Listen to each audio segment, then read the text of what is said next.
esperando que alguma coisa nova possa acontecer em nossa vida, vamos abrir lá em Lucas capítulo 24. Lucas capítulo 24. Nós vamos fazer uma leitura extensa. Lucas capítulo 24. E vamos ler do verso 13 até o verso 35.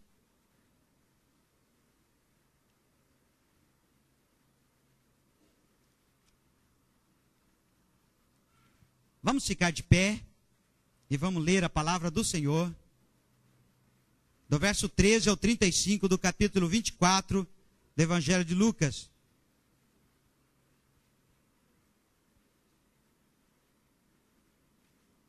Diz assim: naquele mesmo dia, 2 deles estavam indo para uma aldeia chamada Emaús, a uns 60 estádios distante de Jerusalém.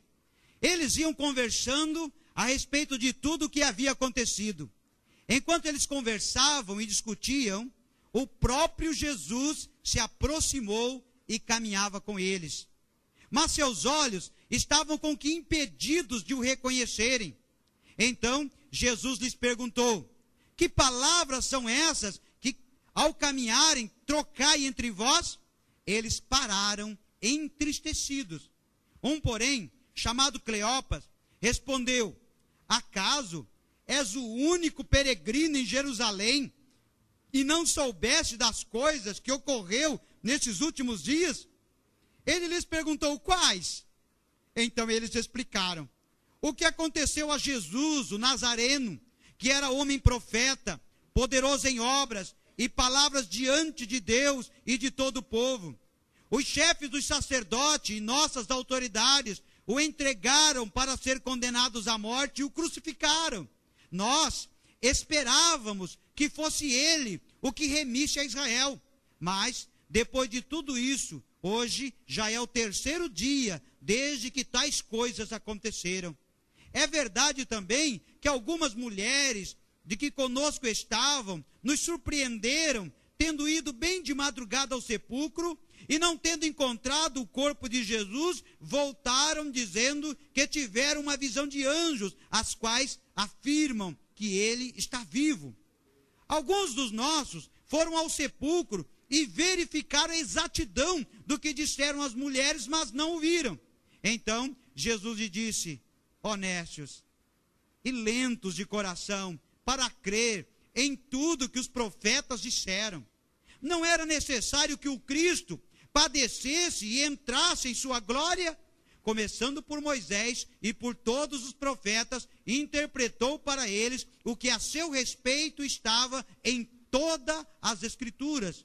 Quando se aproximavam da aldeia para onde iam, ele fez menção que ia mais adiante. Mas eles insistiram muito, dizendo: fica conosco, Senhor, pois é tarde, e o dia já está findando. E ele entrou para ficar com eles. Quando estavam à mesa, ele tomou o pão, deu graças, o partiu e lhes deu. Então, seus olhos foram abertos e reconheceram, mas ele desapareceu na presença deles. Perguntaram um ao outro: porventura o nosso coração não queimava dentro de nós, quando pelo caminho ele nos falava e nos expunha as Escrituras? Na mesma hora se levantaram e voltaram para Jerusalém, onde acharam reunidos os 11 e os que estavam com eles, os quais diziam: o Senhor ressuscitou e já apareceu a Simão. Então os dois contaram o que tinha acontecido no caminho e como fora por eles reconhecido no partir do pão. Senhor, nós lemos a tua palavra. Ela é fiel, digna de toda aceitação. Nós recebemos a tua palavra. Queridos, hoje à noite, ó Deus, eu busco ao Senhor junto com os meus irmãos. Hoje à noite nós oramos porque queremos, Senhor, compreender a tua Escritura. Queremos sair daqui com o nosso coração edificado. Queremos sair daqui com a nossa vida renovada. Queremos sair daqui, Senhor, mais cheios de fé, mais cheios de amor, mais cheios da tua presença. Queremos sair daqui completamente livres, Senhor, cheio de esperança, para mais uma semana, ó Deus, para mais um ano, para mais ó Deus, o resto da nossa vida, saímos com o nosso coração cheio. Pai, enche a nossa vida com a tua luz, faz brilhar em nós a tua graça, faz resplandecer em nosso coração o teu amor, ó Deus, para que o mundo conheça que o Senhor é Deus que ama, que o Senhor é Deus que ajuda, que o Senhor é Deus que nos acompanha. Toca o nosso coração, Senhor, para o louvor da tua glória, eu oro ao Senhor, em nome de Jesus. Amém. Amém. Pode sentar-se, queridos.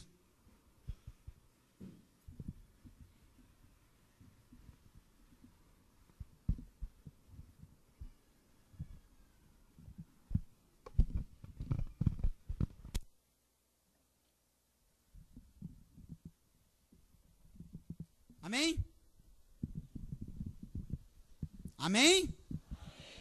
Amém. Queridos, ontem nós estivemos lá em, esqueci o nome da cidade, Rodrigo, me ajude? Rolândia. Nós estivemos lá em Rolândia com um grupo de jovens, foi uma bênção. Nosso culto que tivemos lá, e eu havia preparado uma mensagem para pregar, e quando eu cheguei naquele lugar, e Deus tocou meu coração, e eu até compartilhei com os irmãos que estavam lá, e na hora que eu estava passando por uma experiência gostosa com o Senhor, Deus começou a mudar no meu coração o que eu haveria de pregar, me trouxe uma palavra ao coração, à mente, e eu comecei a meditar sobre aquilo durante o período de louvor. E quando chegou a hora de pregar, eu fui para frente sem esboço, e o Senhor abençoou, deu uma palavra gostosa, abençoada para nós naquele lugar, e me fez refletir nas coisas que antecederam a morte de Jesus, não só antecederam, mas as coisas que estavam acontecendo na hora que Jesus, depois que Jesus havia morrido. Está indo o som bem? Amém? Na hora que Jesus morreu, naquele período que ele esteve morto, a Bíblia diz para nós que quando Jesus morreu, ele desceu às profundezas. Diz a Bíblia que ao morrer, antes de morrer, ele disse a um ladrão, dizendo: hoje você vai estar comigo no paraíso. Então mostrou que Jesus desceu ao paraíso, e a Bíblia diz que Jesus também foi ao seio da terra, ou seja, ele foi ao lugar onde havia espíritos em prisões, ou seja, a vitória, a conquista espiritual que ocorreu com a morte de Jesus, foi algo assim tremendo e fantástico no mundo espiritual. Quando os discípulos se sentiram meio perdidos com a morte de Jesus, porque eles estavam com uma expectativa muito grande.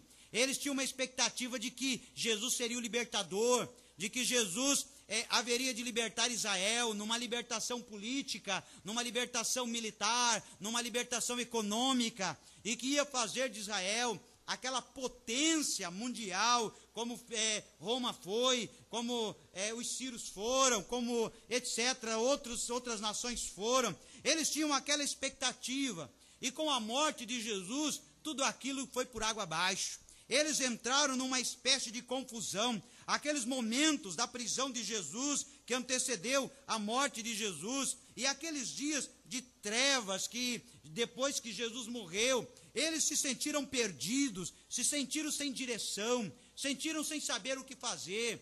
A esperança deles acabou. A expectativa que eles tinham de uma vida melhor desmoronou. Eles se sentiram como quem estavam perdidos, ficaram meio como que confusos. Alguns deles voltaram para suas casas. Os discípulos, os 11, se reuniram numa espécie de pranto, numa espécie de velório sem corpo presente, numa tristeza pelo que havia acontecido com Jesus, sem ter uma perspectiva clara do que estava acontecendo, apesar de Jesus ter dito, de Jesus ter falado, ter ensinado, de ter apresentado o que haveria de acontecer com antecedência. Mas diz a Bíblia que os discípulos entraram numa espécie de confusão muito grande e ficaram meio que perdidos psicologicamente, emocionalmente e espiritualmente. Começaram a caminhar como quem não tem o pé no chão. Começaram a caminhar como quem não sabe para onde vai, como quem perdeu tudo na vida, perdeu toda a expectativa, toda a esperança. E sabe, queridos, quando um ser humano perde tudo na vida, mas ele ainda mantém a esperança, ele ainda mantém o ânimo, ele ainda consegue praticamente recuperar tudo que perdeu. Mas quando um ser humano, ainda que tenha muita coisa na vida, perdeu a esperança e perdeu o ânimo, a vida dele praticamente para, desmorona. Quando um ser humano chega ao ponto de psicologicamente dar por vencido, quando um ser humano chega ao ponto de interiormente achar que realmente não tem mais jeito para nada, que a vida acabou, desmoronou, apesar da conta bancária, apesar da vida econômica, ou apesar de tudo como lhe vai bem, mas quando em alguma parte psicológica da sua mente, da sua emoção, do seu sentimento, ele perde a esperança, ele perde a perspectiva de vida, ou seja, ele torna-se mais difícil sua vitória, e os discípulos se viram nesta confusão de alma, eles se viram numa espécie de abismo interior, como se tivessem realmente tirado debaixo dos seus pés tudo que é sólido, tiraram o mundo debaixo dos seus pés,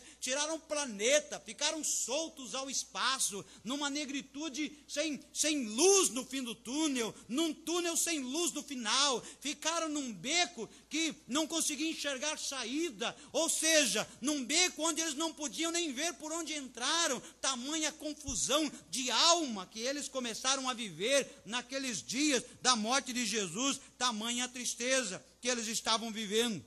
E no meio de tudo isso, não só os 11 reunidos, mas os outros discípulos. Jesus tinha mais do que 12, Jesus já tinha uma multidão de discípulos, tinha 12 que ele havia preparado, um foi o traidor, sobrou 11 que eram aqueles que dariam continuidade ao seu ministério, ao estabelecimento da igreja. Mas além disso, além dos 11, outros discípulos voltaram para suas casas, voltaram para suas vidas, ficaram assustados, perdidos, sem direção, nesta confusão toda que eu tentei descrever agora, para os irmãos tentarem imaginar a confusão que estava na mente daqueles homens naqueles dias da morte de Jesus. E no meio de toda esta confusão, a Bíblia descreve que 2 homens, também discípulos, a Bíblia descreve que eram 2 discípulos de Jesus que estavam indo para um outro lugar, para uma aldeia não tão longe, mas uma aldeia, uma cidadezinha, um lugar chamado Emaús. E eles, diz a Bíblia, que aqueles 2 discípulos estavam caminhando para lá, montado na sua montaria, indo para aquele lugar, numa viagem, para chegar num destino. E diz a Bíblia que eles estavam conversando entre si, desconsolados com o que havia acontecido. Ou seja, havia 2 discípulos que no meio de toda aquela confusão resolveram mudar de lugar. Resolveram ir para outro lugar, ou para voltar para sua casa, ou tentar a vida. A Bíblia não descreve por que razão eles estavam indo para lá, mas diz que eles estavam indo no caminho de Emaús, estavam indo para aquele outro lugar, estavam numa viagem. Na Bíblia não diz se eles tinham um plano de voltar um dia, a Bíblia não diz se eles estavam planejando passar só um tempo, deixar as coisas se acalmarem e depois voltar, a Bíblia não diz, mas a Bíblia diz que eles estavam indo, estavam a caminho, estavam no caminho, e os 2 conversavam entre si. A Bíblia diz, quando fala dos 2, a Bíblia diz que eram 2, mas dá somente o nome de um. Alguns estudiosos que cogitam o nome do segundo, imaginam ser outra pessoa, mas a Bíblia, nesse texto e em nenhum outro texto na Bíblia menciona o nome do segundo. Diz que um chamava-se Cleopas e o outro é um anônimo, um desconhecido. E eu comecei a ler esse texto e pensar sobre esse texto, e me deu uma curiosidade, como será que seria o nome desse segundo? Infelizmente não há como nós sabemos exatamente como seria o nome daquele. Então, pensando nisso, e depois que essa palavra começou a fluir no meu coração, eu comecei a pensar no nome para ele, e o único nome que eu encontrei, que eu poderia chamar aquela pessoa, aquele segundo anônimo que estava caminhando para Emaús, eu dei a ele o nome de Eu. Ou seja, ia Cleopas e eu pelo caminho. Cleopas e eu estavam meio perdidos. Cleopas e eu haviam saído para ir para Emaús depois de tudo que havia acontecido. Cleopas e eu sabiam que havia um boato, que Jesus havia ressuscitado, mas eles mesmo ainda não tinham ouvido ou visto Jesus ressuscitado. Cleopas e eu tinham várias conversas e boatos de que alguma coisa estava acontecendo, mas ainda Cleopas e eu tinham o coração entristecido, tinham o coração meio perdido. Nesse sentido, é que Cleopas e eu caminham no caminho para Emaús. E quando nós olhamos, então, qual é a situação de Cleopas e eu naquela viagem que eles estavam fazendo? A Bíblia diz, no verso 17, que Cleopas e eu estavam caminhando entristecidos. Havia neles uma tristeza. A última parte do verso 17 diz, eles pararam entristecidos. Ou seja, na pergunta de Jesus, Cleopas e eu se deram conta que eram pessoas profundamente tristes, pessoas sem horizonte, porque o horizonte deles havia morrido. Diz a Bíblia que Cleopas e eu, diz o verso 21, que eles dizem assim, nós esperávamos que fosse ele que remisse a Israel, mas depois de tudo isso, hoje é o terceiro dia desde que tais coisas aconteceram. Cleopas e eu eram pessoas que estavam perdidos e estavam meio assim como que presos àquele passado de derrota que eles tinham visto.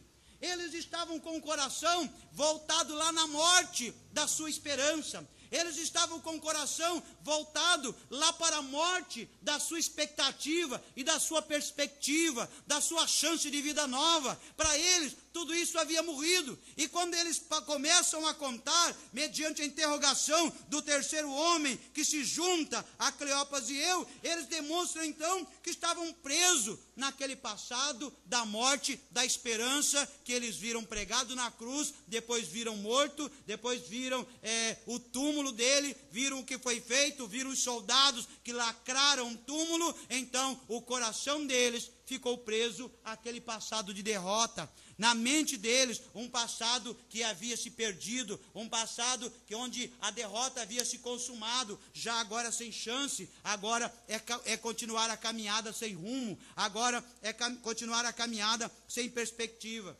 Cleopas e eu, diz o verso 25 e o verso 26, quando Jesus começa a mostrar o que os profetas haviam falado, começam a mostrar o que os profetas haviam dito, e ele diz no verso 26, falando para Cleopas e eu, dizendo, era necessário que o Cristo padecesse. Jesus diz para Cleopas e eu, no verso 25, honestos, lentos de coração, para crer em tudo que os profetas disseram. Ou seja, Jesus olha para Cleopas e eu, e começa a afirmar para eles, que eles haviam se esquecido das palavras dos profetas, eles haviam perdido a direção do que os profetas haviam falado.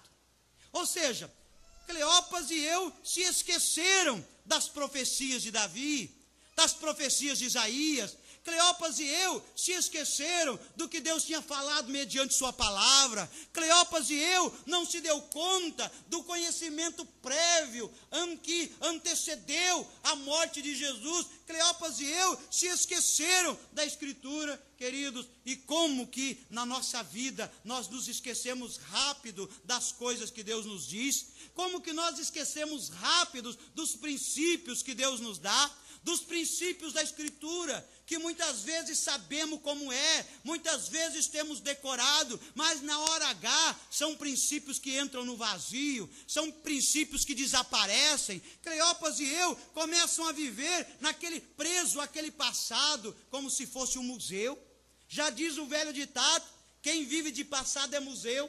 Cleopas e eu estava como um museu, vivendo lá no passado de derrota. E não somente no passado de derrota, mas muitas vezes nós começamos simplesmente a viver no nosso passado de glória. Já não vivemos mais o que vivemos anteriormente, mas começamos a viver fundamentado no que fomos um dia, enquanto que o Senhor quer é que nós vivamos o hoje, o presente e o agora. Às vezes vivemos fundamentado na bênção que fomos um dia, enquanto o Senhor quer que eu seja uma bênção hoje, Deus quer que sejamos uma bênção agora. Deus não quer que estejamos voltados a um passado de derrota ou um passado de glória. O que Deus está querendo é que o nosso coração esteja vivendo o presente. Cleopas e eu haviam se perdido naquele passado de derrota, e eles estavam com o coração realmente apertado, caminhando num lugar talvez sem perspectiva de volta. Agora, diz a Bíblia que eles estavam tão presos àquele passado, que eles estavam tão presos àquele passado de derrota, ou se fosse o passado de glória, qualquer que seja o passado, eles estavam tão presos ao que eles esperavam que acontecesse, que eles não perceberam que aquele terceiro homem se aproximou com uma característica diferente. Porque no final da leitura que lemos, eles chegam ao ponto de dizer: será que nós não sabíamos? Será que não havíamos percebido que enquanto ele falava, o nosso coração ardia? Será que, por que nós não demos conta que o nosso coração estava queimando enquanto este homem falava? Ou seja, perdidos naquele passado, Cleopas e eu não se deram conta de que o terceiro homem que se aproximou estava causando algo diferente no íntimo deles, estava fazendo haver uma queimação no seu interior. O verso 15 e 16 diz que os olhos de Cleopas e eu estavam como que fechados para que não reconhecessem, ou seja, presos àquele passado. Cleopas e eu tinham seus olhos lacrados, tinham seus olhos fechados, não perceberam aquele terceiro homem, não perceberam a fisionomia dele, não perceberam a característica dele, não perceberam quem ele era, apesar de estarem com ele outras vezes, apesar de não prestarem atenção nos detalhes que havia nele, como as mãos furadas, como os pés furados, não perceberam o detalhe, talvez, das marcas do seu corpo, da coroa de espinho, não perceberam que havia nele alguma coisa diferente, que estava mexendo com o próprio coração deles. Eles estavam presos ao passado, sem esperança, sem perspectiva, de maneira que os seus olhos estavam fechados. É assim que a gente vive às vezes, irmãos. É assim que a gente conduz a nossa vida espiritual muitas vezes, como quem tem olhos fechados, como quem não consegue perceber o valor de Deus no reino, como quem não consegue perceber o valor do amor no reino, como quem não consegue perceber o valor da graça na salvação, como quem não consegue perceber o valor daquele coração que intercede, que ora e que busca ao Senhor, como quem não consegue perceber que a vida na terra é passageira, que a vida aqui é momentânea, que as coisas daqui vão ficar para trás, que começamos a viver com os nossos olhos simplesmente presos, simplesmente num passado, como se fôssemos um museu. Andamos pela nossa vida espiritual, muitas vezes como se andássemos dentro de um museu, reparando nas belas obras de artes de pessoas do passado. Olhamos para a própria história da Escritura, olhamos para a própria história do Novo Testamento, olhamos até para o que aconteceu com Jesus, como quem aprecia boas obras de artes, belas obras de artes. Começamos a olhar para a vida religiosa como algo que simplesmente satisfaz o nosso ego, como algo que satisfaz nossa vaidade, como algo que nos dê simplesmente uma convivência agradável, como algo que nos dá simplesmente um momento de comunhão, e paramos de ver que ao nosso lado está caminhando alguém que é capaz de fazer o nosso coração arder, fazer o nosso coração queimar, para que possamos ter os olhos abertos e uma visão certa, e termos um rumo certo, para sabermos aonde estamos indo, para sabermos onde vamos pôr o pé, para saber o que está acontecendo, até mesmo com a nossa alma.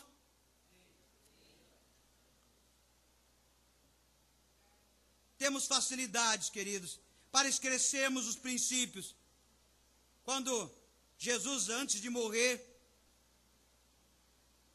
no seu ministério público, no meio das suas curas e milagres, diz a Bíblia que um dia Jesus encontrou um cego.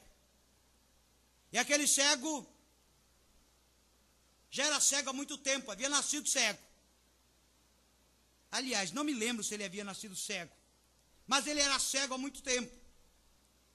E diz a Bíblia que Jesus põe a mão na cabeça daquele cego, nos olhos dele, ora por ele, o cego não enxergava nada, e Jesus diz para ele: e agora, filho, Estás vendo? Você está vendo, está enxergando? Diz a Bíblia que aquele cego dá uma olhada e ele disse para Jesus: Senhor, eu estou enxergando, mas há alguma coisa errada, porque eu enxergo homens como se eles fossem árvores. Eu enxergo pessoas como se essas pessoas fossem galhos. Ou seja, eu enxergo essas pessoas, parecem aqueles troncos, aquelas árvores, o movimento que eles fazem parece o movimento de uma árvore. Jesus olha para aquele homem e olha, tem alguma coisa errada, porque gente não é árvore, gente é gente, pessoa é pessoa, pessoa tem coração, tem alma, tem espírito, tem emoção, tem sentimento. Gente é gente, gente não é igual pau, que não sente nada, que não pensa nada, que não raciocina nada, que faz simplesmente movimentos de acordo com o vento. Jesus novamente põe a mão e diz a Bíblia que Jesus ora por ele novamente, Jesus fala novamente, ministra a bênção sobre ele e pergunta: e agora, filho? Ele diz: agora, Senhor, eu vejo perfeitamente, porque agora eu vejo gente como gente, agora eu vejo gente como ser humano que são, agora estou vendo claramente. Ou seja, Jesus entra na vida daquele cego para mostrar que a vida não pode ser confusa, que a visão não pode ser ofuscada, que a nossa visão tem que ser aberta, que a palavra tem que estar clara no nosso entendimento, que temos que ter clareza na Escritura. Não podemos ser pessoas nécias, não podemos ser incrédulos, não podemos ser pessoas que andam pela emoção, sem controle algum. Precisamos ter clareza do princípio de Deus, do princípio da palavra, do princípio da Escritura, para podermos caminhar, para podermos caminhar. Aquele cego passa por uma restauração, ele passa por uma restauração completa, a restauração primeira, depois a restauração segunda, onde realmente dá a ele a visão clara das coisas que estão acontecendo, mostrando a segunda obra da graça, mostrando que Deus, além de salvar, também quer santificar, que Deus, além de salvar o corpo, além de salvar a alma, o espírito, quer tornar o homem santo, para que o homem possa ver do jeito certo, da maneira certa, a vida, encarar a vida do jeito que tem que ser encarado. Era assim que aqueles Cleopas e eu caminhavam pelo caminho, sem ter a oportunidade de enxergar as coisas claramente. E no meio daquela cegueira que Cleopas e eu estavam, diz o verso 29, já depois de Jesus ter falado com eles, de Jesus ter anunciado tudo que os profetas disseram, diz a Bíblia que Jesus faz menção de continuar a viagem. Quando chegaram em Emaús, eles ficam como que o coração queimando, e aquelas palavras começam de entrar na alma, ao ponto de dizer: Senhor, não vá, fique conosco, passe a noite aqui, o caminho é perigoso, já é escuro, já é tarde, fica conosco, dorme conosco. E Jesus então começa a entender, começa a ver que eles estão começando agora a abrir o coração. O coração de Cleopas e eu já se abre para uma terceira pessoa, já se abre para algo novo que eles estavam ouvindo, já começam a entender a Escritura que havia sido dito pelos profetas desde há muito tempo. E Cleopas e eu então fazem um convite a Jesus: Senhor, fica conosco.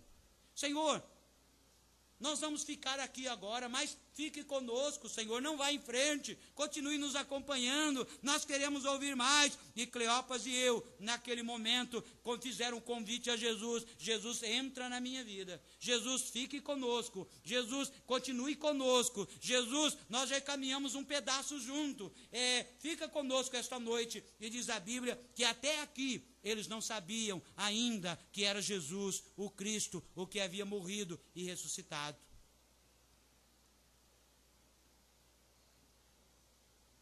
Mas diz a Bíblia, queridos, que eles se reuniram então, arrumaram a mesa, se prepararam para o jantar, se prepararam para o lanche, colocaram a mesa, colocaram o pão, a matula da viagem, e Jesus ali junto com eles.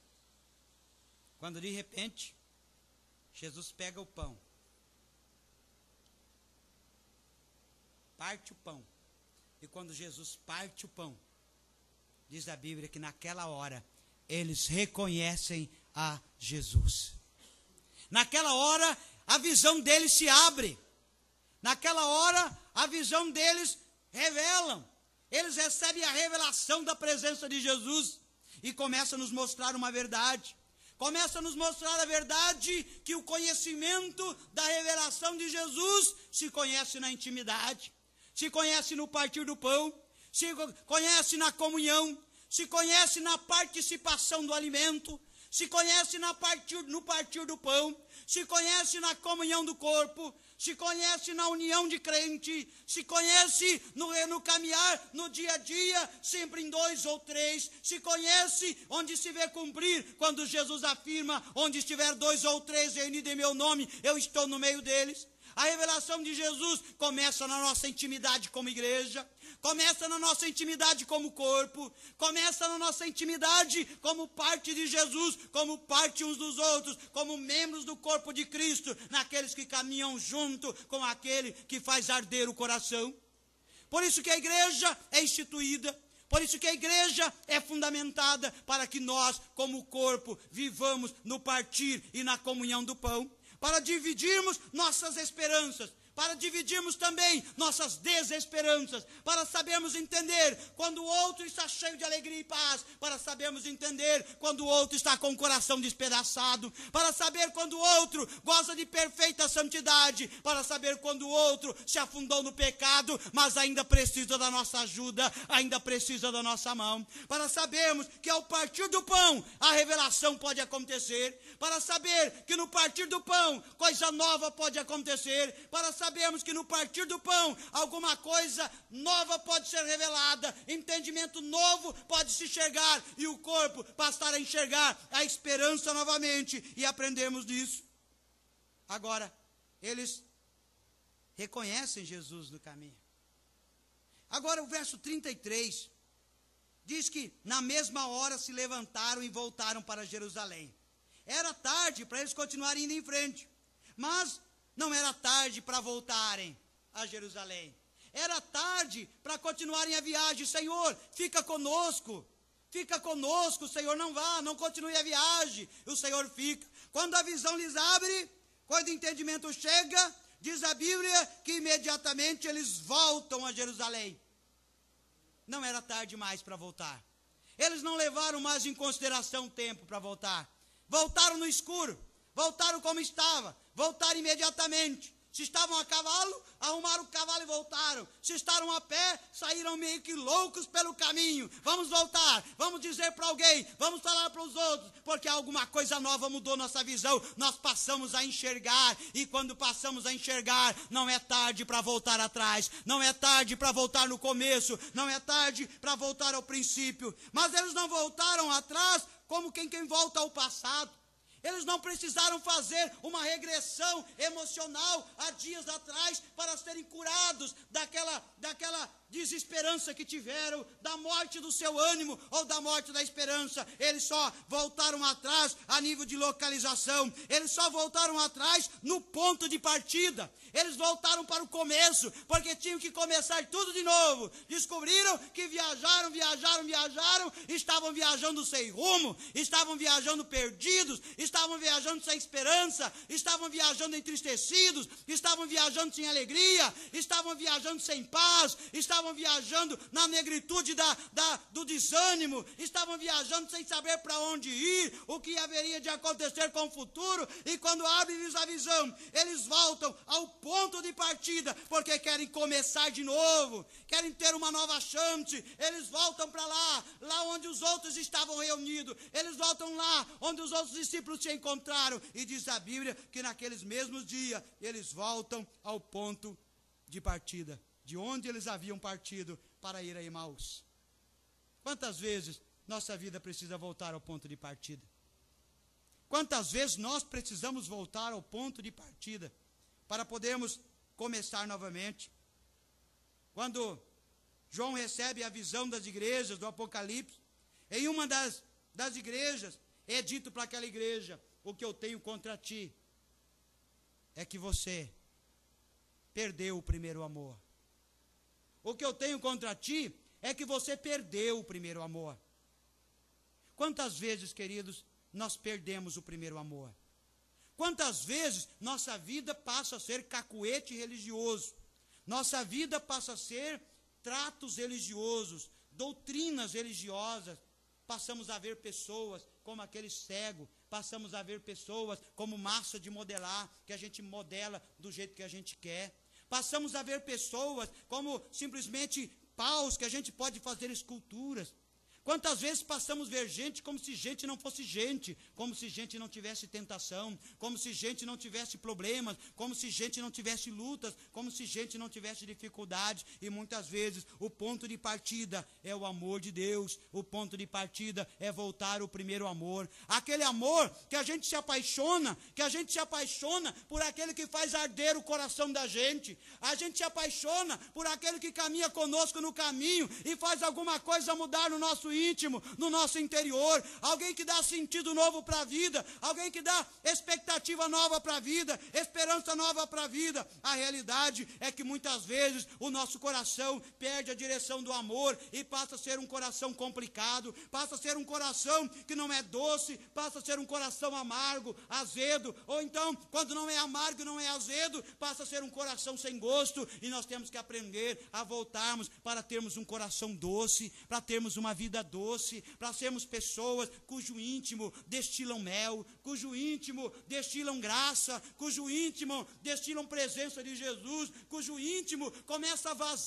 vazar, como favo de mel que já está cheio e começa a pingar, aquela coisa doce que começa a fluir. Que Jesus disse, aquele que crê em mim, do seu interior fluirá rios de água viva.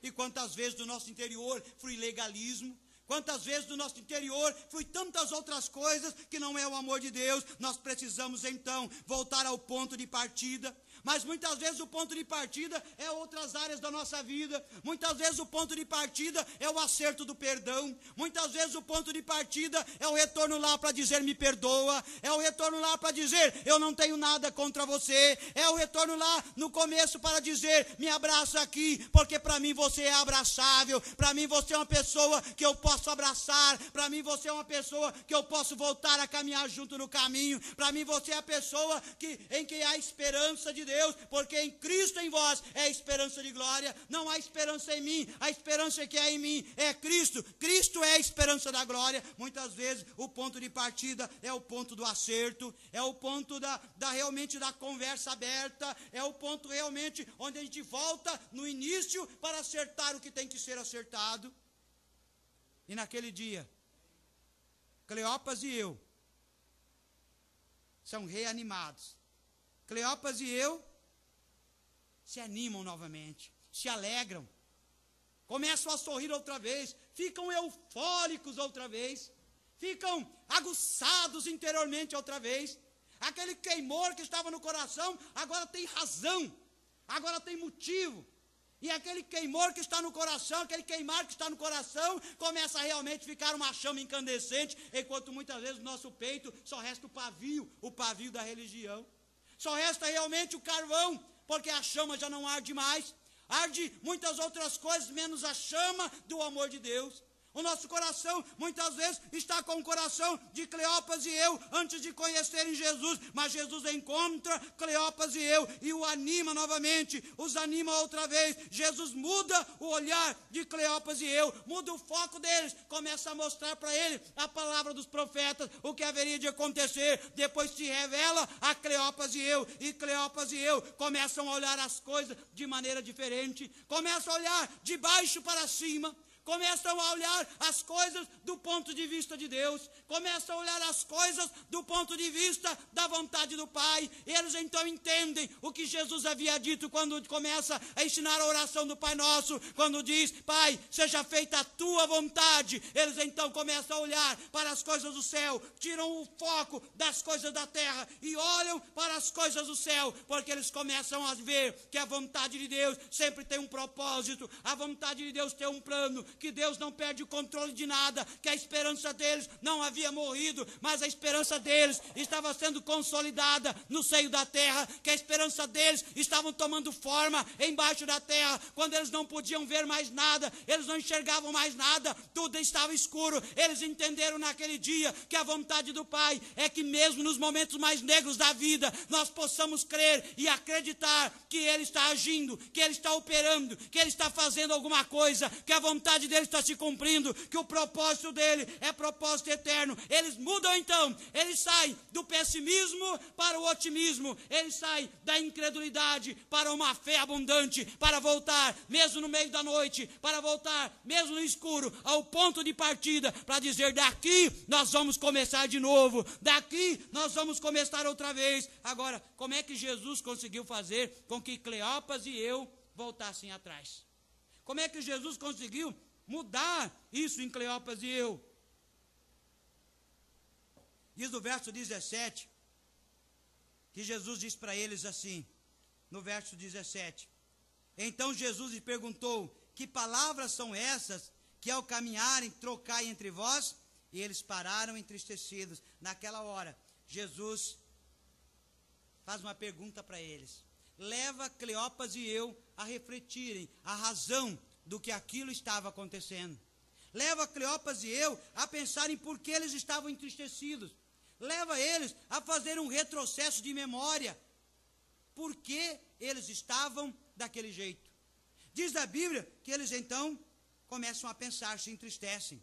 Mas Cleopas e eu passam a ser transparentes naquela hora. Eles dizem: mas olha, você parece que é o único peregrino que não sabe dessas coisas. E eles começam a dizer, eles começam a abrir o que estava entristecendo eles. Eles começam a escancarar o íntimo, a alma, eles começam a dizer tudo aquilo que eles estavam esperando. Eles começam a dizer que eles tinham uma perspectiva, uma expectativa de que o Cristo fosse o libertador completo de Israel. Eles começam a dizer o que eles estavam esperando do Cristo, mas que não aconteceu. E Jesus então começa a levá-los a colocarem isso para fora, e eles colocam a falsa expectativa que eles tinham, eles colocam o engano que eles tinham vivido por eles mesmos, pela própria visão errada deles. E Jesus então começa a mostrar para eles que é uma nova visão a ser entendida. Mas Cleopas e eu passa a ser gente transparente. Ele não esconde o íntimo interior, não. Ele não se afunda na caverna, eles se abrem. Eles começam a dizer, eles põem para fora. Eles realmente soltam o que estava realmente parando eles, paralisando eles. E Cleopas e eu passam a ser sinceros e colocam sinceridade, abandonam a hipocrisia, a aparência, e realmente expõem o interior. E Cleopas e eu, ao realmente expor quem são, realmente expor o que está dentro da alma, realmente ao se abrirem, eles então conseguem ter uma nova motivação de vida. Cleopas e eu passam a ser honestos consigo mesmo. Cleopas e eu são honestos com eles mesmos. E um começa a ser honesto com o outro e começa a dizer o que realmente são e o que está passando por dentro deles e o que está acontecendo e os levando a viver o que eles estão vivendo. Então, eles saem da mentira. Eles começam a admitir o que estavam pensando. Eles são transparentes, sinceros e são honestos. E aí, Jesus, com a verdade, os liberta. A verdade vem e os liberta. Jesus traz a verdade quando se revela para eles. Quando Jesus desaparece na frente deles, eles entendem que o Cristo havia ressuscitado. A verdade entra e confirma o que Jesus havia falado. Se o Filho vos libertar, verdadeiramente sereis livres e conhecereis a verdade, e a verdade vos libertará, e a verdade traz libertação para a alma. E Cleopas e eu começam a viver uma nova perspectiva, voltando ao ponto de partida para começarem tudo outra vez. Sabe, queridos, sem essas características de Cleopas e eu, nós corremos o risco de não percebermos Jesus no que estamos vivendo. Se nós não tivermos esse admitir de quem somos, se nós não formos transparentes conosco mesmo e com as pessoas que estão à nossa volta, se não formos sinceros de alma, se não formos honestos conosco mesmo e com as outras pessoas, nós corremos o risco de, como Cleopas e eu, caminhar por um caminho, sem perceber que alguém caminha ao lado, fazendo-lhes o coração arder. Arder para levá-los ao ponto de partida, ao começo da vida, e perdemos a chance de vivermos em paz. Perdemos a chance de vivermos uma vida completamente livre, cheio de esperança, de alegria, da presença de Deus. Não estou dizendo uma vida sem lutas e sem problemas, mas uma vida com perspectiva, uma vida com esperança, com visão clara, com visão aberta de que o teu Deus quer de você, o que o teu Deus quer da tua vida, o que o teu Deus quer de você, o que o teu Deus quer de você no teu trabalho, na tua casa, na tua família. Quando nós tomamos a decisão de caminharmos com essas características positivas na nossa vida, nós aprendemos a enxergar Jesus, tanto no nosso meio, entre nós, quanto no nosso irmão, quanto nas pessoas que estão à nossa volta, mesmo quando tudo parece perdido, mesmo quando a esperança se acabou, mesmo quando parece que a perspectiva não existe mais, mesmo quando parece que o ânimo desapareceu. Mas aquele que faz o nosso coração arder é capaz de se revelar para nós na comunhão e no partir do pão. Amém? Feche os seus olhos.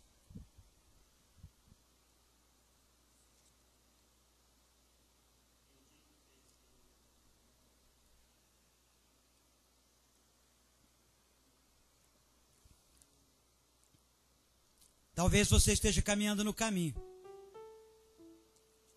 Talvez o caminho de Cleopas e eu, antes da revelação de Jesus, seja o caminho que você esteja percorrendo. Eu percorri esse caminho um dia. Por isso que eu chamei o segundo de eu. Porque um dia eu fiz o trajetório de Cleopas e eu. Um dia eu me perdi dentro da própria igreja. Um dia eu me perdi dentro da própria religião. Perdi minha identidade. Um dia eu me perdi dentro do próprio propósito de Deus. E fiz o traçado de Cleopas e eu. Mas graças a Deus, que no partir do pão, a segunda cura aconteceu no meu coração. Talvez você disse para você mesmo: eu estou no caminho com Cleopas e eu. Eu sou um dos que estão no caminho. E talvez você gostaria, nessa sinceridade, nessa abertura plena de Cleopas e eu, dizer: eu quero voltar ao ponto de partida. Eu quero começar de novo, de onde parei.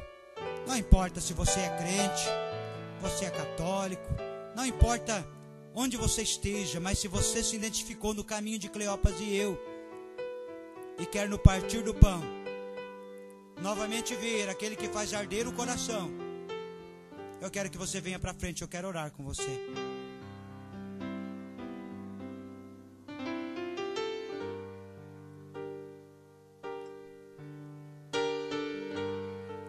Eu não vou insistir.